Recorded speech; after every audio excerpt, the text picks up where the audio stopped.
The rain came sideways off the bay, needling the windows until they hummed. Warm tungsten light lay over the booths like honey, slow and forgiving, while outside the street steamed and the neon bled. I wrapped both hands around a coffee cup and listened to the room breathe flatware in soft clicks, a laugh too bright, the old compressor thudding alive. The air smelled of butter and citrus peel, and somewhere in the kitchen a pan hissed like a cat. Then his voice cut the fabric loud, glossy, practiced. He wanted the owner. He wanted authority. He wanted me erased. Silence was louder than any scream. I sat in the corner booth like I always do, shoulder to the glass, back to the room. My spoon found the bowl of sugar blue old, its rim chipped where time had teeth. Porcelain answered metal with a tender tap. I stirred slowly the way he taught me long ago. Only special people, my husband used to say, pressing the same bowl into my palms, get the first sweetness. Across the floor, Gabe strutted in a tide of cologne and money talk, a champagne label flashing like a badge. Julia was beside him, my daughter, with careful lipstick and careful eyes, trying not to look at me, failing looking again. When he saw me, he didn't blink. He pivoted bright with heat and let the words fall heavy. "She doesn't belong here. Get the owner." He said it like a door slamming. I felt the temperature change the room's gaze, angling the way a flock turns at once. There's a sound when shame enters a body. It isn't a word. It's a small draft across the ribs. Julia reached my table and pitched her voice low, pleading for a quiet exit. "Mom, please." I kept my fingers on the cup. I could feel my pulse through ceramic. Silence remembers. It always does. Tony arrived without hurry, his shoes whispering on tile, his breath even. He leaned just enough to place himself between the storm and my corner, no speech, only presence. The chandeliers hummed. The rain drummed. I watched the champagne bury its bubbles and die. "We have investors," Gabe announced to no one and everyone. Serious people. His friends laughed, that thin laughter that snaps when the night turns. Heat rose in my throat. Not the kitchen kind, not kind at all. I tasted metal. I tasted my 30s washing dishes at 2 a.m. I tasted the word enough and did not say it. Not yet. There is a way men in expensive shoes look at an old woman in a cardigan.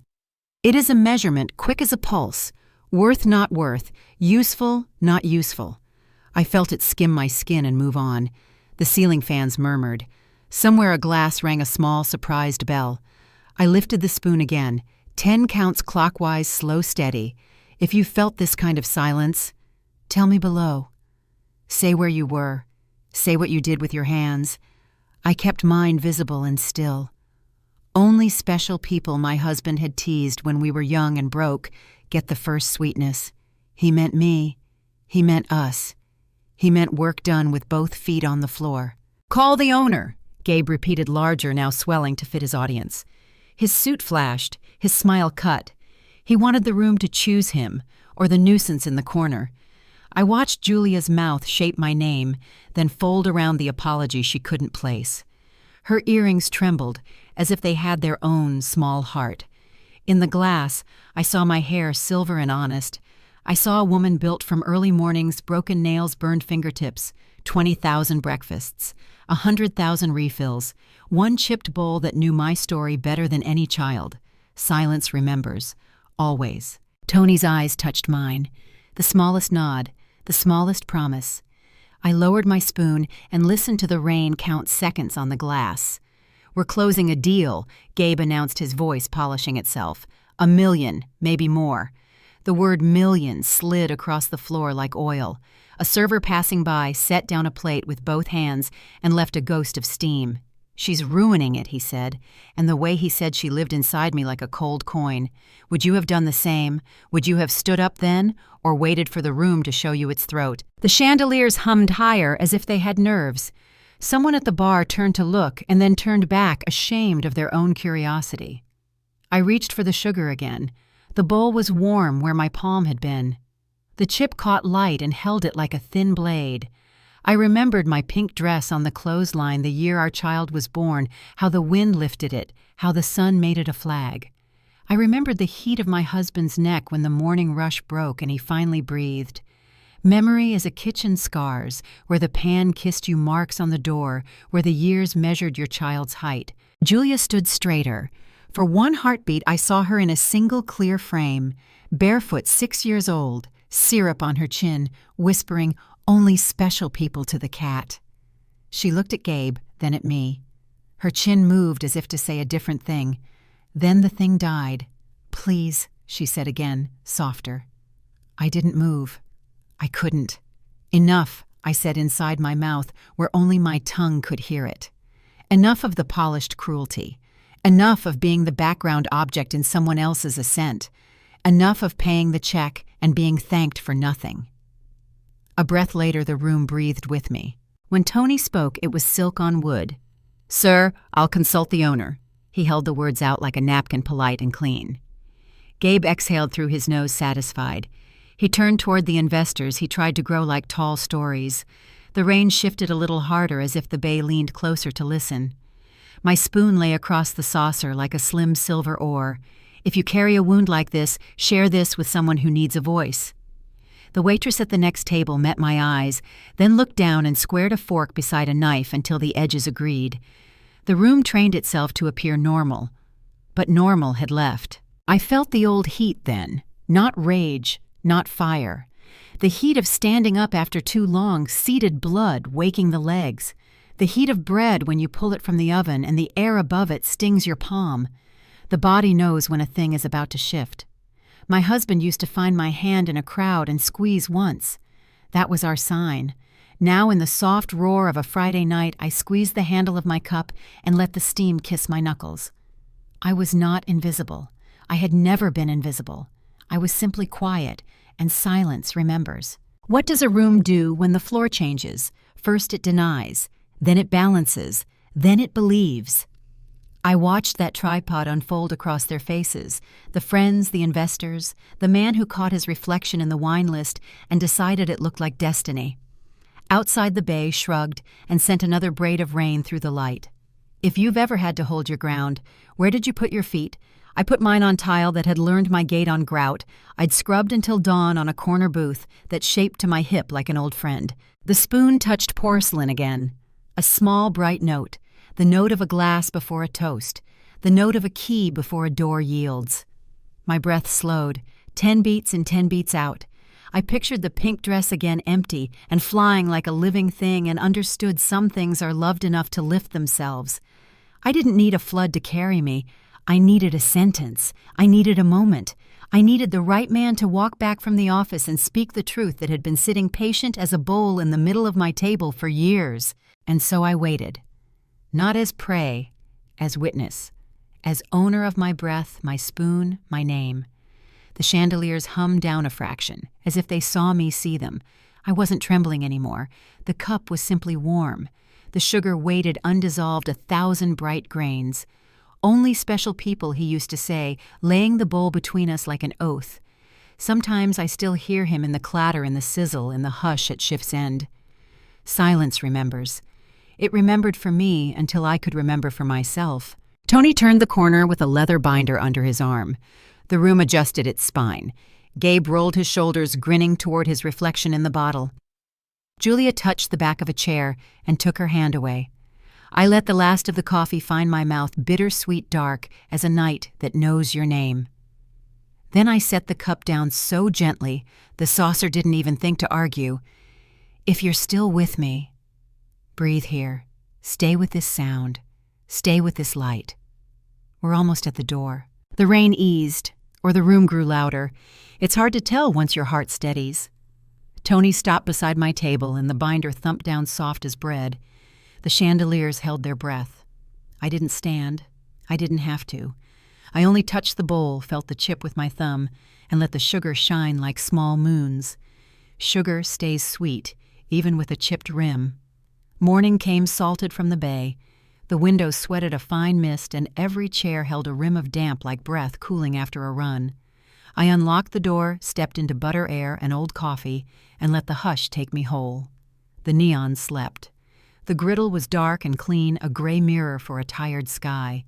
I set the blue sugar bowl on the counter and pressed my palm to its chip, a small moon under my thumb. Somewhere a gull argued with the wind, and somewhere in me something answered back. The chairs were still wet with salt. I wiped them slow one by one as if polishing names. The cloth squeaked softly, the vinyl warmed under my hand. Each chair gave back a picture. Dock workers eating before the sun. Teenagers daring each other to extra hot sauce. A wedding rehearsal that ran late because the bride loved pancakes more than speeches. I touched a corner booth and felt his shadow stand beside me, my husband with flour down his sleeve smiling that workday smile. Only special people, he'd say, placing the bowl in my hands, get the first sweetness. If you've felt a place hold your life together, tell me below. Not the walls, the warmth. We were new in 1978, young and broke and certain. Brown butter was our perfume, sugar and lemon our luck. Nights I scrubbed the floor until the grout shone, then sat on a milk crate counting tips while he counted breath. Outside, the cannery whistle owned the air. Inside, we owned the morning light. We bought bricks instead of handbags, paper contracts instead of gold, and paid people first, always people first. That is where the money went, not to show, but to stay. Silence remembers. It remembers the stubborn math that makes a home. Julia grew up on steam and cinnamon. She learned to spell with receipt tape and to pray over broken mixers. When college called, she took the bus with a backpack that smelled like syrup and sunshine. She came home after her first semester with new eyes, good eyes, hungry eyes, and a careful distance from my apron. "Mom," she whispered before a parent's dinner maybe. "Don't talk about the diner tonight." She was gentle. She was trying to protect me from her embarrassment and herself from my story. I nodded then. The room behind my ribs went quiet. The truth is, I wanted to protect her dream. That night I wore my pink dress, the only one pressed flat and brave. I kept my hands on my lap and spoke about the weather and the dean's garden and books I hadn't read. No one asked what time I woke to make batter. No one wondered how the lights stayed on. I smiled kindly and drank water. Later I stood at our sink and rinsed lipstick from the rim of a glass and thought enough. Not of her, never of her. Enough of tucking my life under the tablecloth so someone else could sit taller. But I didn't say it. I tucked it away. Silence remembers. Now, years later, the bay pressed its forehead to the window while I worked in a tender, slow heat. I thought of last night, his voice, her eyes, the room turning the way shame travels like a draft across the ribs. The chairs listened as I moved among them. I poured coffee and let it bloom bitter and sweet. Sugar must be measured to taste. My husband liked to say, the way you measure your dealings with people. My spoon touched porcelain, a soft, bright click. I stirred slowly, counted to 10, and listened for my heart at the bottom of the cup. We had always dressed our days in plain cotton and clean hands. The money was in leases, repairs, payroll, and the long trust of regulars. I never chased the glitter. Glitter slips. Bricks do not. Last night wasn't the first time I felt small in a room I paid to light. It was simply the first time the room admitted it out loud. If you've ever swallowed a kindness that turned against your teeth, share this with someone who needs a voice. There's a cost to every silence. There's a bill for every hush. I set 3 chairs in a row to dry like 3 old friends waiting for a story. The window framed a strip of pewter water and one reckless shaft of sun. I could hear Julia's college whisper again, maybe don't, sliding between the cupboards. I could also hear the gulls scolding the tide, unashamed of their hunger. The cloth in my hand grew warm. My shoulder ached, that steady ache of women who carry rooms. "Mom," she said last night, fingers on my sleeve, please. I loved her in that word. I loved myself past it. Love is not always yes. Sometimes love is enough, said softly, and later said aloud. I sat in the corner booth and watched the door I had unlocked 1,000 mornings. My breath slowed to match the drip at the end of the faucet. The spoon cooled where it lay across the saucer like a slim oar. In that quiet, I found the beginning of an answer I could live with. If a child is ashamed of her roots, a mother does not uproot the tree. She waters deeper. She waits for heat and drought and learning. She keeps the house open and the light steady. And when the time comes, she tells the true story, not the easier one. Silence remembers. It remembers the night I swallowed my name to keep my daughter from blushing. It remembers the shift when I first thought enough and let the word drift away because I was tired and she was young.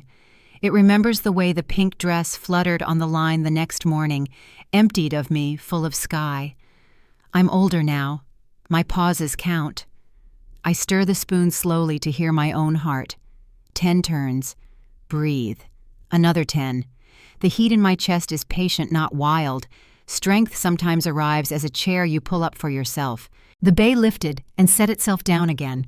Gulls folded their wings and left small commas on the wet rail. I stacked the last chair and faced the glass. In it, I saw a woman I knew, work at her wrist, shine in her eyes, salt in her hair that never washed out. I loved her more than yesterday. Would you have done what I did at that college dinner? Would you have tucked your life under your tongue for your child's clean story? Or would you have told the room how batter is a prayer? Tell me and tell me gently. I turned the closed sign to open and felt the latch kiss the jamb. The neon sighed back to life. The griddle ticked once, then twice, then glowed a quiet promise. Tony would be in soon with his careful hands. Brenda with her tin of cookies and rumors. The day would fill with boots and raincoats, and orders called like blessings. But before everything I reached for the cord and looked at the gray water stitched with light. I thought of last night, and every night that made last night possible, and the night still coming that would ask me to stand. I draw the curtain and let the rain speak. The air that afternoon smelled like salt and iron, like the memory of hard work. The dock creaked beneath my shoes, old planks swollen with years of tides. Seagulls cut through the gray sharp against the light. I stood still, hands tucked in my coat, letting the chill slip between my fingers. Somewhere behind me, a voice warm and low broke the wind. "It's time, Helen." That was Brenda with her paper bag of waffles, and that motherly patience that never asked, only waited. I turned toward her and nodded. It was time, and time I've learned carries heat even through the coldest wind. We sat on the edge of the pier, the bag between us breathing butter and sugar. I opened my ledger, its cover soft and yellowed like the belly of an old gull, and turned pages that smelled of ink and coffee.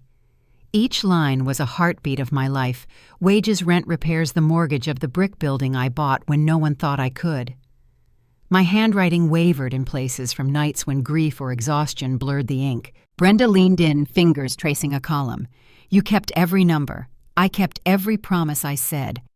We both smiled, but hers carried pity. Mine carried history. I turned another page. See this? Her eyes followed my finger down to a figure circled in green, the price of the building bought decades ago, when bricks were cheap and women like me had to sign twice just to prove they meant it. Every debt we paid, every meal we served, every corner scrubbed by my husband's hands. People thought we rented, I whispered. They never knew. Maybe they didn't need to, Brenda murmured. But I did. I needed to remember. Then Tony called from the restaurant. His voice came through the receiver like wind through rope, steady, certain. Gabe reserved the big table for Friday night, he said, bringing investors. I felt the air tighten around me cold, slipping up my sleeve. Brenda lifted her chin. Friday, huh? I nodded. The ledger rested heavy in my lap. That's the night to hold a mirror to his lies, not to break him, no, just to make him see. When the sun dropped, the bay became a sheet of dull pewter. Brenda pulled a folded envelope from her coat.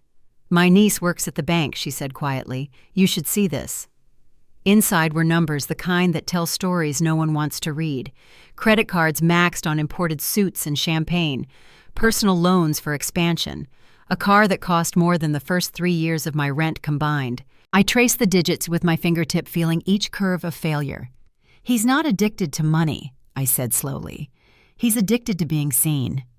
Brenda's eyes met mine. That's the worst kind. They burn their own reflection. I closed the envelope. For a moment I could hear the city behind us, sirens' laughter, dishes' life, but it felt far away like another world. I reached for the sugar bowl in my bag, the chipped blue one. My husband's thumbprint still fit where the glaze had worn thin. That was our truth. Simple. Honest. Earned. As night rolled in, fog licked the harbor lamps. Light bent through mist like gold through milk. I stood holding the ledger against my chest. My breath rose in small white ghosts. I'm not angry, I told Brenda. I just want him to remember who built his ground." "You think he'll see it?" she asked. "I don't know." I looked toward the horizon where the water swallowed the sky. "But I'll make sure the mirror's clean." Would you have done the same, waited this long, let the silence work before the storm? If you've ever held back a truth until it hurt your teeth, you already know the answer. Back at the restaurant, the chairs were stacked and the smell of bleach lingered with the ghost of syrup. Tony sat by the counter, coat half-buttoned, face half-shadowed. "I confirmed the booking," he said softly. "Friday at 7. He hesitated. "You sure you want it public?" "Yes." He exhaled through his nose, the sound of someone who's seen too many storms, but still trusts the weather. "I'll be ready," he said. The clock ticked. The neon sign blinked. The spoon in the sugar bowl caught the light and held it like a secret. For the first time in years, I didn't feel small. I felt aligned. The harbor hummed behind the windows, a deep vibration that met my pulse. Heat rose from the floor up my legs into my chest.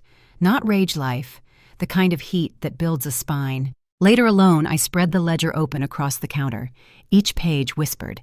I traced the margins, the faded signatures of old suppliers now gone. The ink of survival. This book was more than proof, it was memory in arithmetic form. "Silence remembers," I said aloud, and my voice sounded steady again. I picked up my pen, blue ink, same shade as the sugar bowl, and marked a small X on the corner of the page. Friday, 7. The night I would not hide anymore. I imagined Gabe sitting there, glass in hand, selling the illusion of success to men who already owned too much. I imagined Julia by his side, her laughter rehearsed her ring, catching light like armor. They'd see me and think I was just a shadow again. But this time, the shadow had form. Would the truth sting less if spoken in private? Or does dignity require light, bright, public, unforgiving? I don't know. Maybe both. What I know is this: every silence has a cost, and I've paid mine in full. The harbor sighed as the last ferry horn echoed through the night. I dipped the pen again, steady hand, clear ink. The line gleamed wet, final, alive. Friday, it said, just that one word. I closed the ledger, pressed my palm to its cover, and felt the pulse beneath the paper mine. His the restaurant's. Outside, the lamps flickered once, then steadied, painting gold across the glass. I smiled into the dark the way one does before a reckoning. The air smelled of salt and buttered iron again. I turned toward the door, the sugar bowl tucked under my arm. Some truths belong under chandeliers, not behind doors. I reached for the calendar by the register, lifted the pen, and in careful, patient strokes, I marked Friday in blue ink. The office behind the kitchen holds heat like a hand. Butter and bleach, pepper and ink, every breath a recipe of work. The door hushes itself when it closes, and the hum of the walk-in folds into the walls. A small gold lamp warms the desk with a puddle of honey light. Outside, pans argue and settle. Inside, the air waits. I place the blue sugar bowl beside a black binder and let my palm find the chip. The porcelain is cool. The lamp is warm. The page under my fingers thins where memory presses hardest. Silence was louder than any scream. Tony sits to my left, coat still on posture, straight as a ledger line. Brenda is to my right, hands wrapped around a paper cup that smells like cinnamon. Tony opens the binder ownership papers.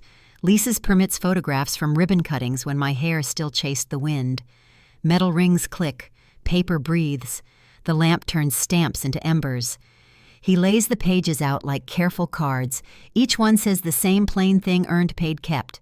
I hear my husband laugh, in that quiet, the laugh he used when Math and Mercy finally agreed. I tell them about the afternoon Julia and Gabe came by, bright shoes in my narrow hall, the smell of cologne smothering the smell of soup.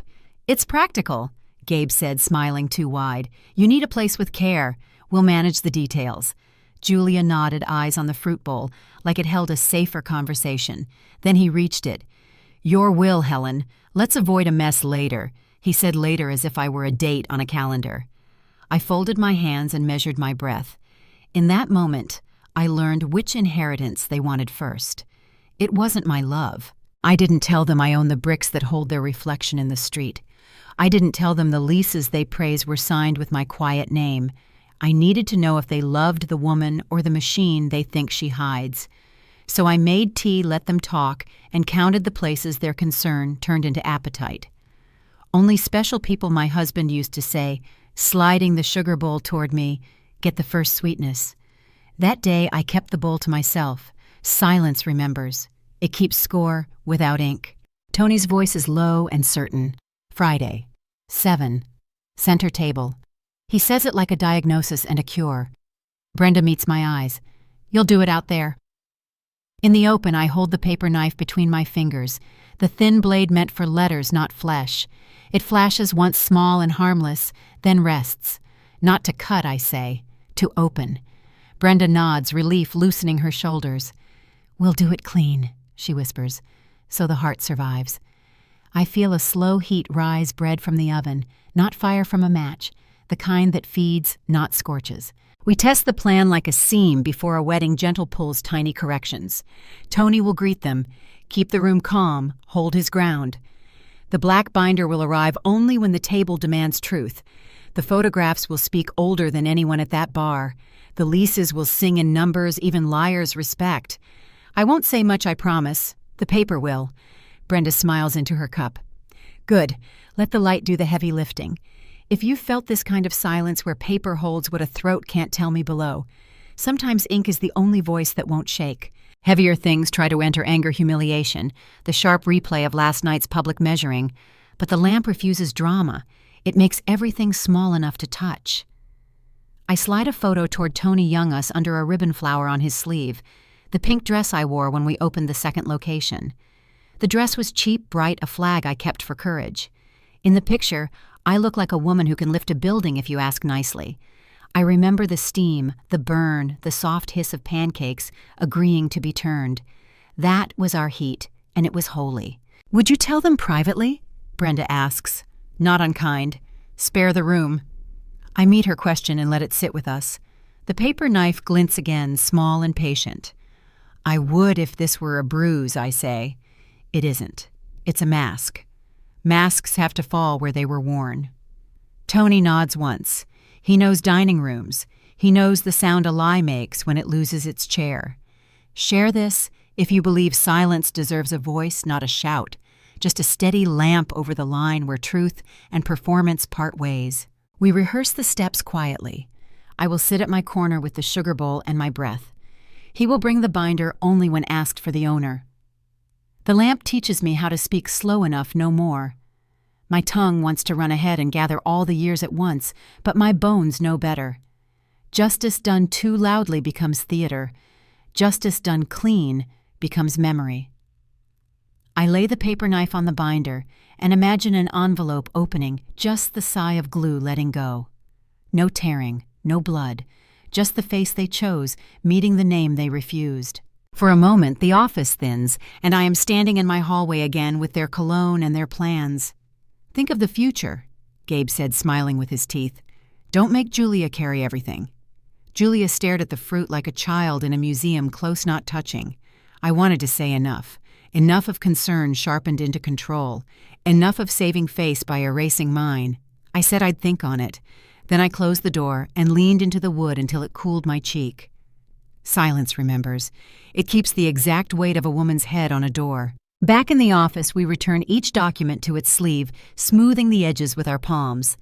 I tuck the sugar bowl into the curve of my arm and feel the cool bloom of porcelain meet warm skin.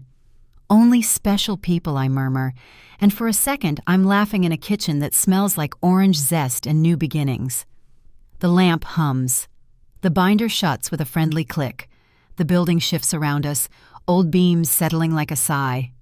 If you've ever prepared for truth like a service mise on place of courage, follow family revenge stories for more real healing. We serve what we can stand to taste. I switch off the lamp, and the office deepens, edges softening into honest dark. Through the pass, I can see the line where stove light meets tile bright and busy. The dining room is a field of quiet chairs waiting to be chosen. My breath moves in and out easy now. I am not planning a spectacle. I am planning clarity. The kind a good lamp makes when it leans over print and turns confusion legible. The kind a paper knife makes when it parts an envelope without tearing the story inside. We step back into the kitchen. Pans flash, water hisses, a server laughs into her sleeve. The world continues to be itself. I carry the binder like a hymn book, the sugar bowl like a small moon, and feel the building hold me. Friday is close enough to smell champagne and bravado, and I am ready to measure sweetness to taste. I touch the chip again, the place where time took its bite and the bowl stayed whole. The door to the dining room opens on a hinge that never complains. Light spills across the first table like an invitation, light enough to read every small line. The light that day was honest, no shimmer, no pretense. Just noon, pressing through the glass above the counter, warm and steady, like it had decided to tell the truth. The kettle hissed behind me. Somewhere outside, gulls laughed over scraps of bread. The smell of sugar and ink filled the air, two kinds of sweetness, both needing measure. I sat at the table, the ledger open, my pen heavy with blue. The accountant laid out papers in neat rows, wages, pension funds, insurance balances that had outlived my patience. The room was quiet except for the tick of numbers coming to life. He spoke softly. "These are the final confirmations, Mrs. Hale. Just need your signature." I looked at the totals, not with pride, but with clarity. So much of my life had been written in decimals, but never in deceit. I took the pen and signed slowly, letter by letter. The red stamp pressed into the paper with a sound I'll never forget, like a heartbeat through glass. The ink bled gently, forming a small seal of truth. I exhaled long and low. "Done," I whispered. He smiled, gathered the sheets, and left me to the silence. Moments later, a courier arrived, a young woman, polite eyes shy but curious. She handed me a brown envelope from the law office. "Your updated will, Mrs. Hale." I thanked her, though she couldn't know what that envelope carried. When she left, I sat again in the stillness. The paper felt warm, as if it had been waiting for my hands. Inside, page after page of closure. The trust for my employees, steady wages for every cook, every waitress who had given decades of laughter to my mornings. A scholarship fund for Ellie Brenda's granddaughter until she turned 25. The small house, the one with the hydrangeas and squeaky porch, would go to Julia. And Gabe? Nothing he could touch. Nothing he could twist into a stage. The money wasn't gone, it was simply guarded now by rules, by witnesses, by the kind of love that doesn't need to be thanked. I held the blue sugar bowl, its edge cool beneath my thumb. "Sweetness," I murmured, "must be given to the right mouths." The spoon chimed softly like a thought finishing itself. If you've ever had to choose between fairness and forgiveness, tell me below. I think they're the same thing, just measured differently. Outside, gulls turned slow circles over the bay. Their wings caught the sun, brief mirrors before they vanished into distance. I watched them from the window and felt something strange, peace shaped like resolve. My life at last made sense in the quiet math of care. For years I thought love was proof of giving, that to hold back was cruelty, but I see it now. Sometimes the kindest act is to stop feeding hunger that only grows. I stirred my tea, counting the turns the way I used to count bills. 1, 2, 3. Each circle a boundary, each pause a lesson. I stirred the spoon slowly just to hear my heart. Brenda came in through the back, her apron dusted with flour. "You've been here all morning," she said. "Almost finished," I told her. She looked at the stack of papers and then at me. "Big decisions." I smiled. "No, just corrections." She nodded, the kind of nod women give each other when words would ruin the grace. When she left, I stayed a while longer, tracing the red stamp with the side of my finger. It wasn't pride I felt, it was proportion. The quiet satisfaction of knowing nothing would be misused again. The system I built would keep standing even when I didn't. The trust would feed those who once fed others.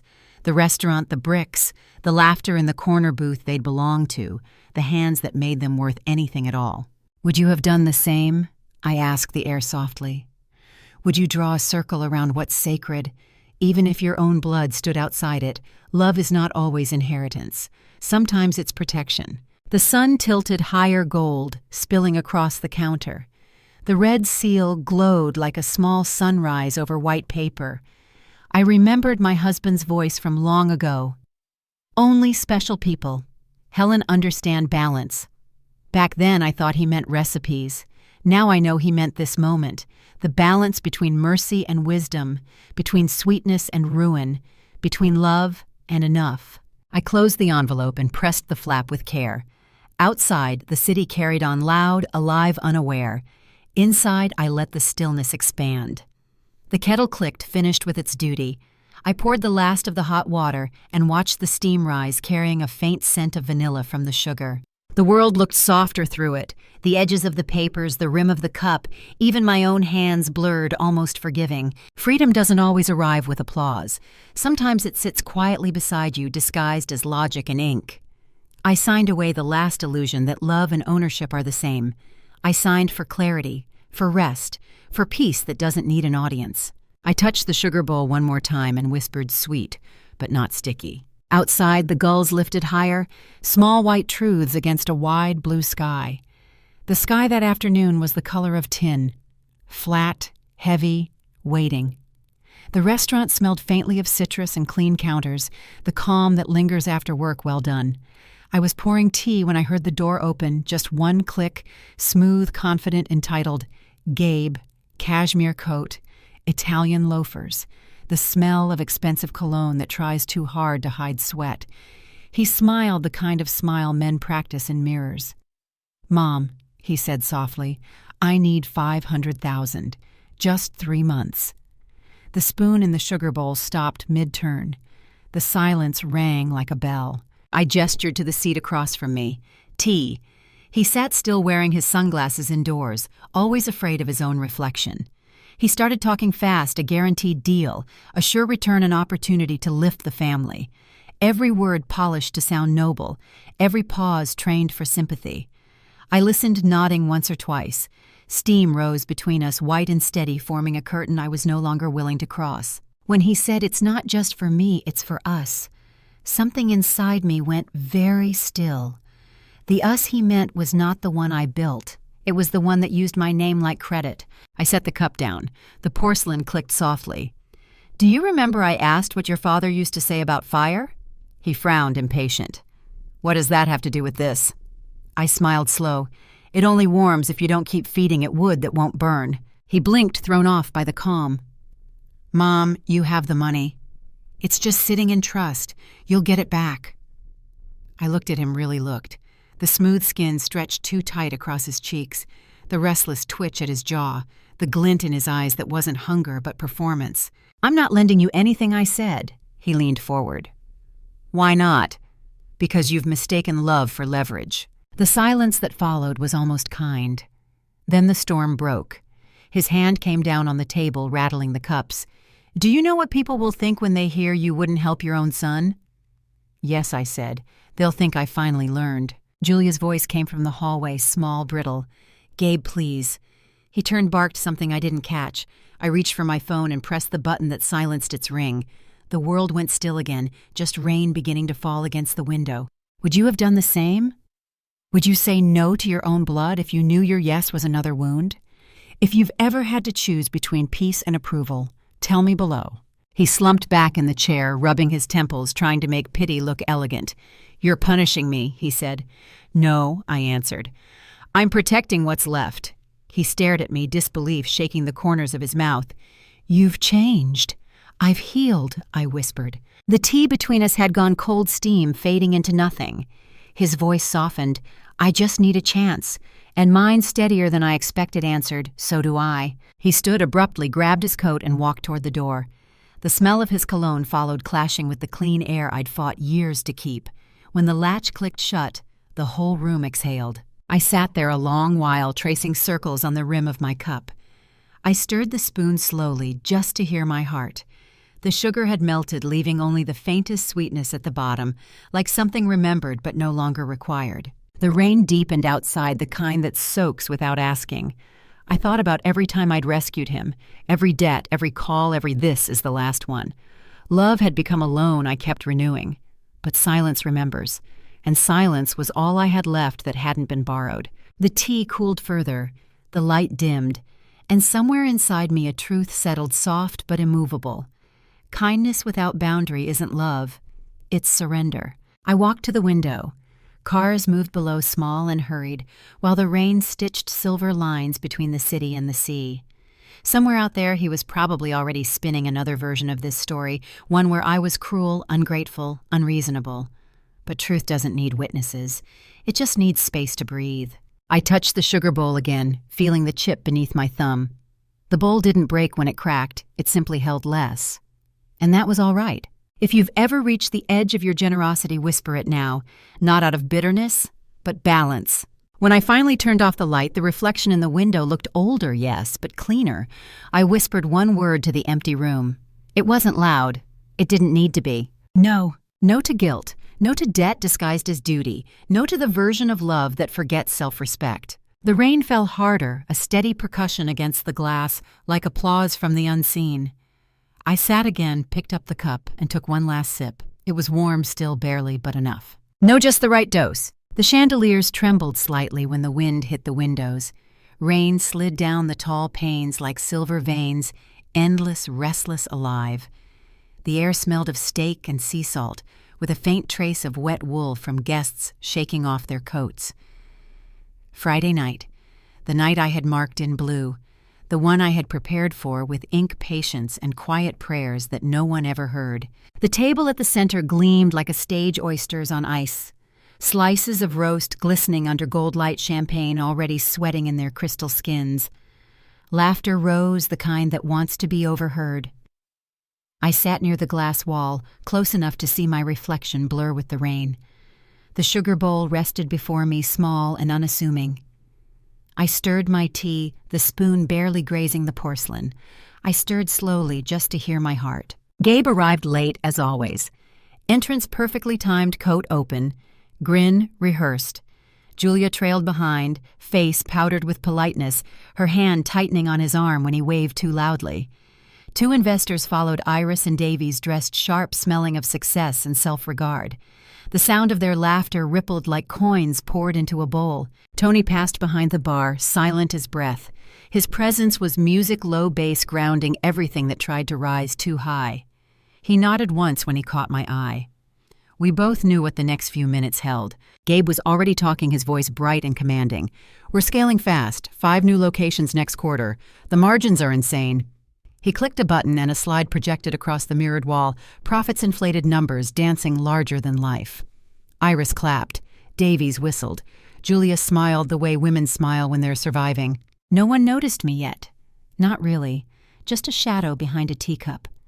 But I saw them, the angles of their shoulders, the hunger in their grins, the reflection of the chandelier in their glasses. So many eyes, so much glass. "Excuse me," Gabe called to a waiter. "Get me the owner. We'll need the contract ready for signatures tonight." The word owner fell heavy, slicing the air like a paper knife. The waiter hesitated, his eyes flicking toward Tony. Tony turned to me, slow, deliberate, and gave a single nod before walking to the office. The rain outside hit harder, drumming the windows in rhythm. It sounded almost like applause. I watched Gabe glance around, impatient. He tapped his pen against a napkin, unaware that the world was quietly shifting beneath him. "Who runs this place?" he said loud enough for everyone to hear. "I do," I whispered, though only the rain answered. "Would you have spoken then, or waited as I did, letting silence do the work? If you've ever let a truth build until it hums in your chest, tell me below." The chandelier light wavered. A waiter refilled glasses that no one really needed. My pulse matched the rain, steady, inevitable. Julia's gaze found me then. For a second, her smile faltered. She knew. Somewhere deep, she always knew. Gabe turned, finally seeing me. His face flickered through surprise, confusion, irritation. "Mom," he said, a little laugh escaping. "What are you doing here?" I set the spoon down carefully. The sound was soft, just porcelain and intent. "I came for tea," I said. He chuckled. "You picked the wrong night for nostalgia, or the right one for truth." He blinked, unsettled. Truth. Tony's footsteps returned, calm, sure. He carried the black binder, its edges gleaming under the golden light. He placed it in front of Gabe, wordless. "What's this?" Gabe asked. Tony looked at me. I nodded. "Ownership documents," Tony said evenly, "and quarterly filings, for your review." The laughter around the table thinned into static. Iris leaned back. Davies adjusted his tie. Gabe opened the binder, eyes scanning lines he didn't understand. His color changed, the flush of realization rising slow, then sharp. The documents didn't show his name. They showed mine. The room's hum broke into silence. Rain pounded harder, almost celebratory. I lifted my cup again, felt the warmth through the china. "You said you wanted to meet the owner," I said. He looked up at me, voice cracking just slightly. I replied. I am. He opened his mouth, but no sound came. Julia's hand trembled as she reached for her glass. In that moment, I didn't feel triumph, only release, like a door opening in a long, airless room. Silence remembers. It keeps the score for those too tired to speak. Would you have done the same? Would you have waited for the stage and let the papers talk? Sometimes justice isn't shouted. Sometimes it's simply read aloud. Gabe closed the binder with shaking hands. You could have told me, he said. I did, I answered softly. You just never listened. The rain softened. The chandelier steadied. I looked down at the sugar bowl, a small island of stillness in the storm. The spoon glinted, catching the light like a promise kept. I stirred again, slow, deliberate. The sound rang clear this time. Every swirl dissolved another ghost. Every clink rewrote a history that had worn me thin. Mom, Gabe whispered. Why here? Why in front of them? I smiled, not unkindly. Because truth doesn't belong in private corners, I said. It belongs where it was betrayed. Outside, the wind turned. The rain slid into a gentler rhythm, a forgiveness of sorts. Tony stepped back into the shadows, his job done. Julia lowered her gaze.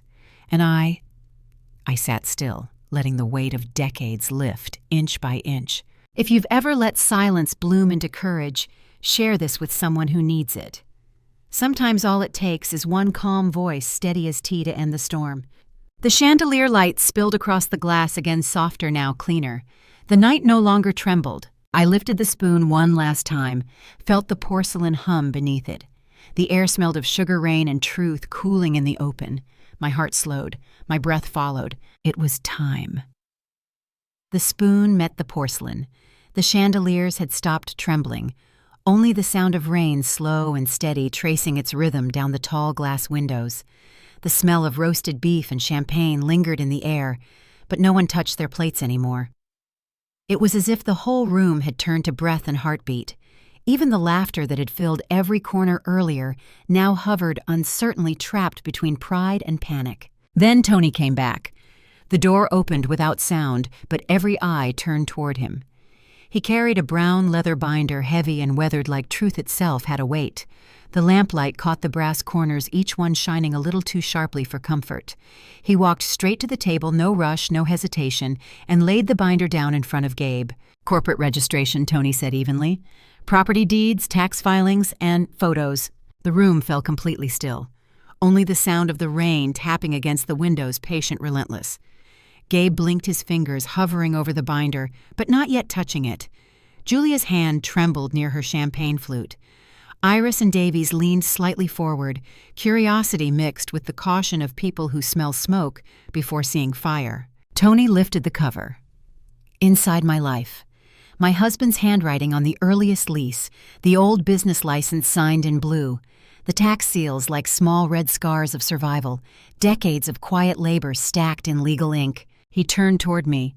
His voice was calm, but there was a question buried inside it. "Madam Proprietor," he said softly, "how would you like to handle our guests?" The air cracked open. Gabe looked at me, his jaw tense, his breath visible in the light like smoke. I didn't answer right away. Instead, I reached for the sugar bowl, that chipped porcelain heart of mine, and placed it on top of the open binder. The sound of ceramic meeting paper was quiet, but it was the kind of quiet that travels. "This," I said, my hand steady, "is the heartbeat of this house. Would you have said it out loud, or let silence do the work for you? If you've ever been underestimated long enough to turn invisibility into armor, tell me below." I looked at the documents again, every seal, every faded line of ink. The lamp above us burned gold, reflecting off the bowl, the brass corners, and the thin rim of steam still rising from my cup. My voice, when it came, was lower than I expected. "You've all eaten here," I said. "You've laughed here. You've built your numbers off these walls. But none of you ever wondered who polished the glass or who stayed late to count the change when the lights went out." No one moved. The silence had formed, now dense, electric. I stirred my tea once more, the spoon turning slow. I stirred it to hear my heart. Tony stood like a quiet sentinel beside me. Iris was the first to speak softly, almost reverently. "You built this place?" I met her eyes, brick by brick, recipe by recipe, choice by choice. Davy's sharp suit, sharper pride stood up, and for the first time that night, he smiled with respect instead of calculation. Then I think the right hand's already run it. He reached out, and I took his hand. It was a small gesture, but in that moment, it sounded like thunder breaking glass. Julia's lips parted, but no words came. She just looked at the binder, then at me, and I saw a strange mix of shame and awe flicker in her eyes. As for Gabe, he stared down at the table, jaw tight, a man watching his own reflection turn honest for the first time. Would you forgive him if you were me? Or is forgiveness just another way of staying quiet? He tried to laugh that brittle laugh people use when the room tilts against them. You could have told me, he said. We're family. I held his gaze steady and unflinching. Family doesn't need to be told, it needs to see. For a long moment no one moved. The chandelier hummed faintly, the light catching every droplet still sliding down the glass. And then something softened, not in them, but in me. The ache that had lived in my chest for years eased just a little. The heat that had burned quietly behind my ribs became warmth again. I glanced toward the window. The rain had begun to slow thin lines, tracing gentle shapes on the glass. The city lights outside blurred into watercolor. I felt time folding gently everything that had led here, gathering in one small breath. When Tony closed the binder, the sound felt final, but not cruel. Just done. Would you like me to archive these, madam? He asked. No, I said softly. Let them see. The document stayed open, my name in blue ink, glowing faintly under the chandelier.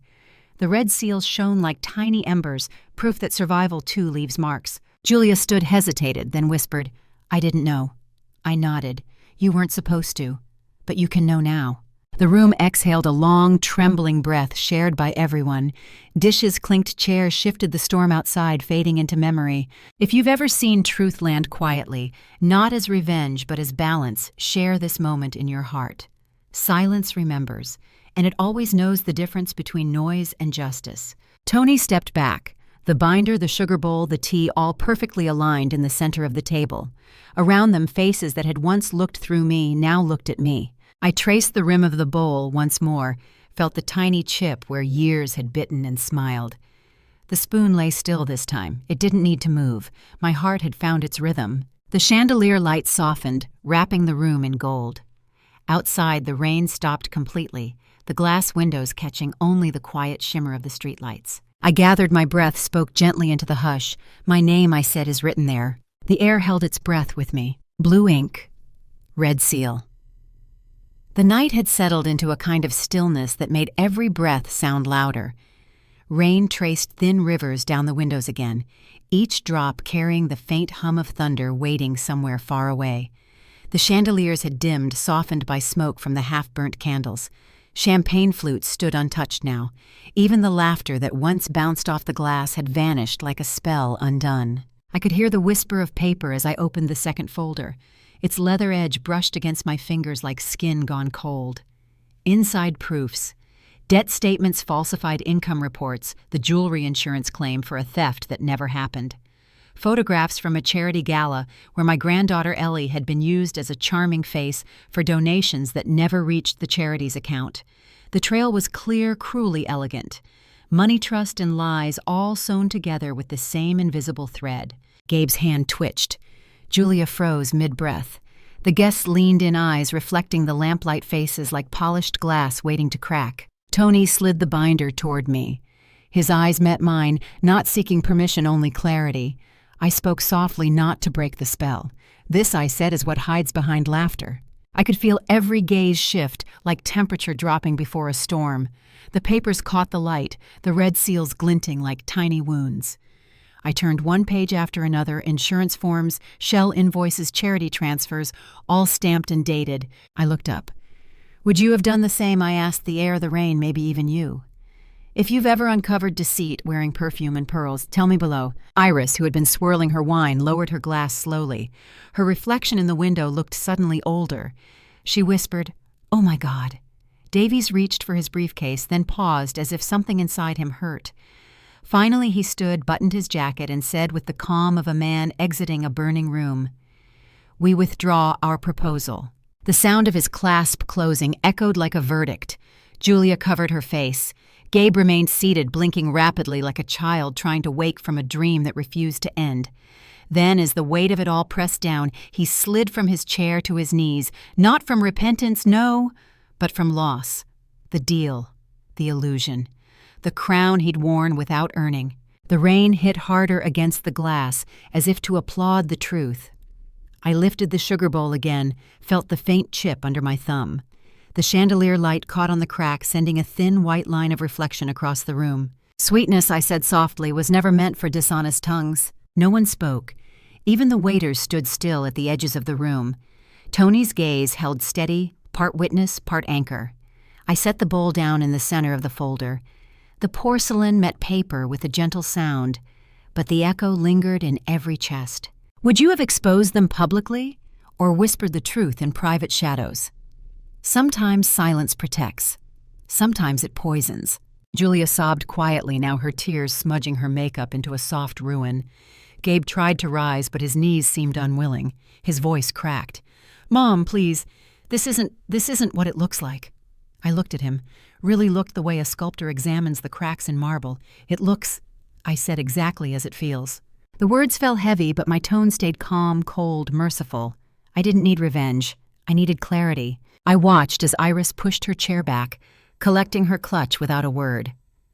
Davies nodded to me once, no pity, only respect, and walked out into the rain.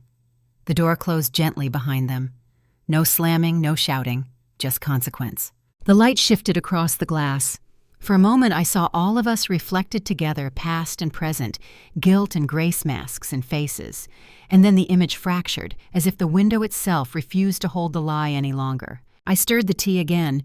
The spoon traced slow circles. I stirred it to hear my heart. It beat differently now, steady, relieved, alive. Silence remembers, I thought.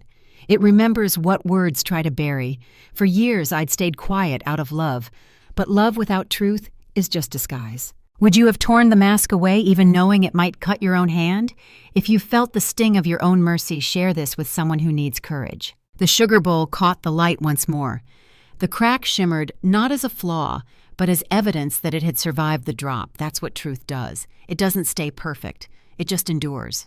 The guests began to murmur soft approval, restrained applause, not celebration, but recognition. No one smiled. It wasn't joy that filled the room, but balance. I sat back. The air felt lighter. The documents lay open, the ink gleaming darkly. My name faint, but certain at the bottom of each page. The lies were no longer mine to carry. Outside, the rain finally eased. The glass cleared, leaving streaks of faint gold from the streetlights. I caught my reflection older, yes, but cleaner. There was no triumph in my face, only peace sharpened by sorrow. I looked down one last time at the chip on the sugar bowl. It glowed faintly, refracting a thin beam of light onto the table, a wound that reflected light, not shame. I reached for my cup, sipped once. The tea was neither sweet nor bitter. It was enough. The air stilled the audience of rain gone silent. Somewhere a glass was set down gently, and the mask, the one I'd worn, the ones they'd built, slipped soundlessly away. The mask fell without a sound. The storm had passed by morning, leaving the windows streaked with pale gold. The air inside the café felt gentler, cinnamon vanilla, a faint trace of warm milk rising from the kitchen. The chandeliers hung still, their crystals dull from the night before, but there was a kind of peace in their quiet surrender. I sat at my usual table by the window, the one where sunlight always found my hands, and in front of me a single envelope cream paper sealed in blue wax. It wasn't heavy, but it carried weight. I ran my fingers along the edge, felt the crispness of its truth. The lawyer's handwriting was neat, patient, the kind of patience built from watching people untangle what they once believed unbreakable. I had read its contents a dozen times, yet opening it again felt like opening a heartbeat. Inside were the things that mattered. The new will, the employee trust, and the education fund for Ellie locked by third-party management out of reach from any parental hand. Every detail, a line of quiet protection. Money finally had boundaries. When they arrived, Gabe's cologne entered first expensive, unnecessary. Julia followed her perfume softer, her eyes already rimmed with red. I gestured toward the seats across from me. "Sit," I said. "We'll keep this simple." They hesitated like children waiting to see if the floor beneath them would hold. I placed the envelope between us. "The lawyer delivered this," I said. It clarifies everything." Gabe frowned.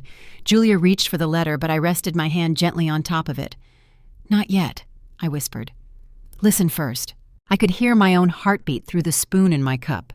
I stirred slowly just to hear my heart. The sound was soft, steady, like memory finally learning how to breathe. I lifted my gaze. "Gabe," I said quietly, "you'll find no inheritance in there. Only what's earned stays. The rest returns to where it belongs. Your daughter's fund is secured. Neither of you can touch it." His shoulders stiffened.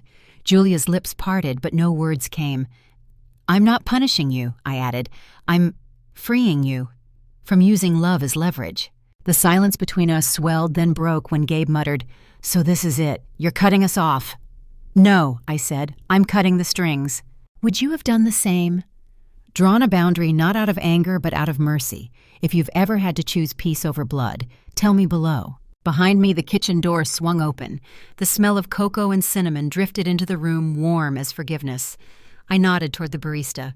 "Tonight," I said into the microphone on the counter, "hot cocoa is free for everyone." A ripple of surprise moved through the guests. Laughter, gentle and real, this time returned like a tide. The hiss of milk, the clink of cups, the faint hum of conversation life, ordinary and unbroken, resumed. Justice, I thought, should not end in ice.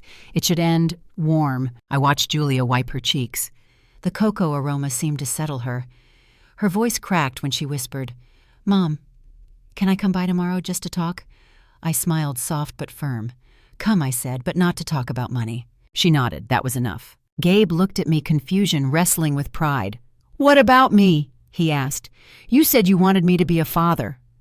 I met his eyes once so full of schemes, now hollowed by realization. "Then learn what respect feels like," I said gently. "Start there." He looked down at his hands. For the first time they trembled, not from rage, but from the weight of his own reflection. "Would you forgive a son who finally sees the damage only after losing the power to cause it? If you've stood at that crossroad, you know forgiveness is never soft. It burns before it heals. The lawyer had told me once closure isn't in the signature. It's in the silence after. Now I understood. The envelope sat untouched, the cocoa steamed, and the air inside the café glowed with that fragile golden thing called peace. Silence remembers. It holds the edges of every word we should have said, every kindness we almost gave. I leaned back, listening to the clinking of spoons and the laughter weaving through steam. The world was still imperfect, but for the first time I wasn't trying to fix it only to live inside it. Julia reached across the table, fingers brushing mine tentative reel. Gabe stood and quietly placed a folded napkin beside the envelope. When they left, the bell above the door chimed softly, like the closing line of a long story. I took a sip of cocoa. It was sweet, but not too sweet, just enough. Warmth spread through me, slow and deliberate, the way morning sunlight reaches a window pane that's been cold too long. The lawyer's letter remained where it was, edges curling from the heat of the cup beside it. I smiled faintly. Forgiveness, I murmured, tastes best when shared. Outside, the rain had stopped completely. The night pressed its quiet face against the glass, watching. The chandelier flickered once, then steadied gold calm, forgiving. I placed the spoon on the saucer, its faint ring fading into stillness. Then I whispered the truth that had taken me all my years to learn, warm, but with a lid. 2 weeks of silence. That's how long the house stayed still, how long the sugar bowl remained untouched on the counter. Even the spoon beside it gathered a faint film of dust, as if waiting for sound, for motion, for permission to begin again. The rain had returned to Seattle soft this time. Not angry, not punishing, just steady like breath. Then one morning, the postman left a single envelope in my box. Heavy paper, faintly textured, sealed with blue ink, the kind that bleeds a little when touched by time.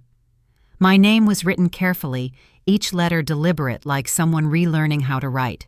I stood there by the window holding it in both hands, and for a moment I couldn't open it, not because I feared the words, but because I feared the quiet between them. When I finally did, the scent of paper and faint perfume escaped something floral, almost shy. Inside, Julia's handwriting filled 3 pages. She didn't justify or explain or reach for pity. Just a simple confession she had begun therapy. She'd sold the condo, enrolled Ellie in a public school nearby, taken an ordinary job, a real one, she wrote, with real hours and honest pay. There was no mention of money, only one line that trembled slightly in the ink mother. If you still have a place for me, I'd like to learn how to be your daughter again." I sat down, feeling the weight of those words settle somewhere deeper than memory. Outside, the clouds began to break. A thin blade of sunlight slipped through, slicing across the letter, turning the ink into something alive. Would you have believed her after everything? If you've ever held an apology that felt both fragile and fierce, tell me below. I placed the letter beside my cup. Then I did what I always do when my heart forgets its rhythm. I stirred the spoon slowly, just to hear myself again. The sound was soft, circular, like the whisper of forgiveness. I wrote back that night. Only one line, and my handwriting wobbled like an old branch after rain. "Meet me at the community garden Sunday afternoon. No more, no less." Sunday came with sunlight rare enough to make the whole city pause. Seattle has a way of saving its warmth for the days that matter. The garden smelled of wet soil and rosemary. Bees drifted lazily above the lavender beds, and somewhere a child was laughing, a sound I hadn't heard in far too long. Then I saw her, Julia, standing by the gate. No makeup, no heels, her hair tied back, her coat simple. She looked smaller, not from defeat, but from shedding things that never fit. She held a paper cup of cocoa, both hands wrapped around it, as if afraid it might disappear. And then from behind her legs, Ellie ran toward me. Her little shoes splashed through puddles, her laughter carrying across the rows of tulips. "Nana," she cried. That word, it cracked something open inside me. I knelt down, arms wide, and when she collided with me, I caught not just her weight, but the scent of her hair. Not filtered through a phone screen, not digitized through glass, but real. Warm, sweet, a little like apples, a little like hope. Julia stopped a few feet away, watching us. "I didn't know if you'd come," she said softly. "I didn't know if you'd write," I answered. We both smiled. It wasn't forgiveness yet, but it was the space where forgiveness could live. Would you have opened that door or left it half closed for safety? Sometimes peace knocks softly, and you only hear it if your heart is quiet enough. We sat on the bench near the garden shed. The sunlight kept shifting, filtering through the trees, turning dust into gold. Julia handed me the cocoa she'd been holding. "It's still warm," she said. I took it, sipped once, cinnamon and vanilla, familiar and kind. The silence that followed wasn't heavy anymore. It breathed with us. I looked at her hands, no jewelry now, only small calluses near the thumb. Real work leaves honest marks. "Ellie planted those daisies," she said, pointing to a patch of yellow blooms. I nodded. "Then they'll grow strong. She has good roots." We both laughed quietly. The sound felt fragile but alive. I glanced at the letter in my lap, folded neatly, edges softened from rereading, blue ink, thick paper, a start. Silence remembers, I thought. It remembers both pain and effort, and it keeps them in balance. That evening after they left, I walked home under the soft light. The sky had turned lavender, the kind of color you only see for a few minutes before night fully arrives. I thought of Julia's voice, Ellie's laughter, the way the garden smelled of forgiveness and earth. Sometimes love doesn't return like thunder. It comes back like a letter, slow, careful, and written in blue. When I reached my porch, I paused, listening to the faint sound still echoing in my chest. Not the spoon this time, not the rain, but the heartbeat of the child calling my name. I heard the sound of her little heart. The morning was bright, but the air carried that Seattle chill that sneaks through your sleeves. Light poured through the glass front of Blue Harbor, clean and sharp, turning every reflection into quiet gold. The café smelled of cinnamon and coffee grounds, a scent that's always felt like honesty. Tony stood behind the counter, humming low, pouring milk, with the steadiness of someone who's rebuilt things with his own hands. Brenda arranged a vase of wild daisies near the window.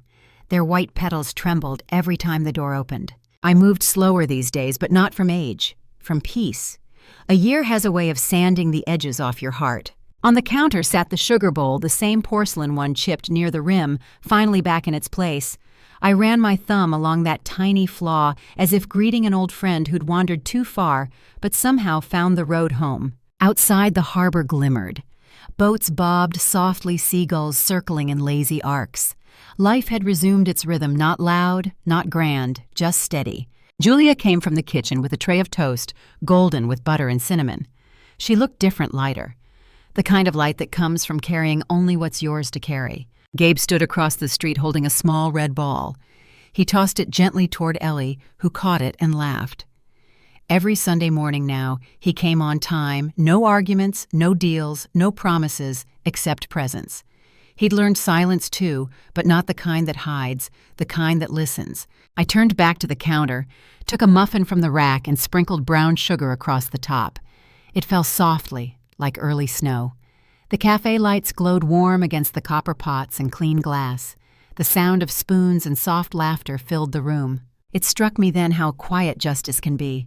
No papers, no shouting, no victory speeches, just rhythm, balance, the slow return of trust in places you thought were gone. I picked up my spoon, stirred it through my cup of coffee. I stirred it slowly to hear my heart, and the sound that came back was stillness, not the emptiness kind, the kind that means the noise has finally stopped echoing.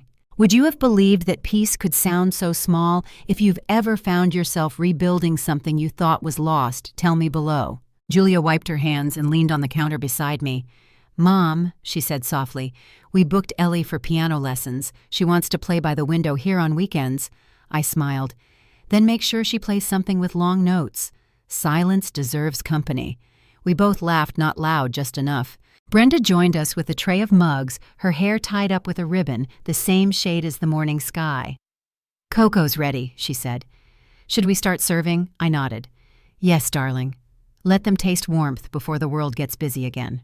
Through the glass, I watched Gabe help Ellie tie her shoelaces. He didn't look up, didn't wave, but he didn't need to. Some bonds heal without words, some lessons don't need repeating. The sugar bowl gleamed faintly under the cafe lights. It had sat through storms, lies, tears, and truths. Yet here it was again, doing the simplest thing it was ever meant to do: sweeten what was already good. I wiped the counter, breathing in the scent of butter and cinnamon. The light shifted across the polished surface, and for a heartbeat I saw my reflection layered with all the versions of myself that had stood there before. The mother, the widow, the fighter, the woman learning to rest. They all nodded back. Silence remembers. It remembers what we lost, but also what we kept. Tony placed a cup in front of me, steam curling up like slow forgiveness. "Black, just how you like it," he said. "Thank you," I whispered. "You always remember." He smiled, that small, knowing kind of smile only people who've stayed long enough can share. "Only special people," he said. The phrase caught me off guard, those words again, carrying all the years inside them. I looked down at the cup, then at the sugar bowl. Yes, I thought, some things, some people find their way back not because they were pulled, but because they finally stopped running. Would you keep something, a letter, a chipped bowl, a song to remind yourself that you're worth gentleness? I would. The light changed again, sharper, brighter, dancing off the sea outside. The tide was in. The harbor unchanged, but the people were. I picked up the sugar bowl one last time, returned it to its place on the shelf. It fit perfectly, as if it had never left. On the street, Ellie laughed again. Julia waved once before following her daughter out the door. Gabe lingered near the gate, then turned and walked toward the pier, hands in pockets, head bowed, not in shame, in peace. I turned the open sign on the window. The letters glowed softly in the light. The cafe filled with the clinking of cups, the murmurs of ordinary joy. No more shouting, no more proving. Only the sound of porcelain against porcelain, the rhythm of home finding itself again. I leaned on the counter, looking out at the water, the horizon wide and golden. The harbor hadn't changed, but I had. Dignity, you must keep it before you can give it.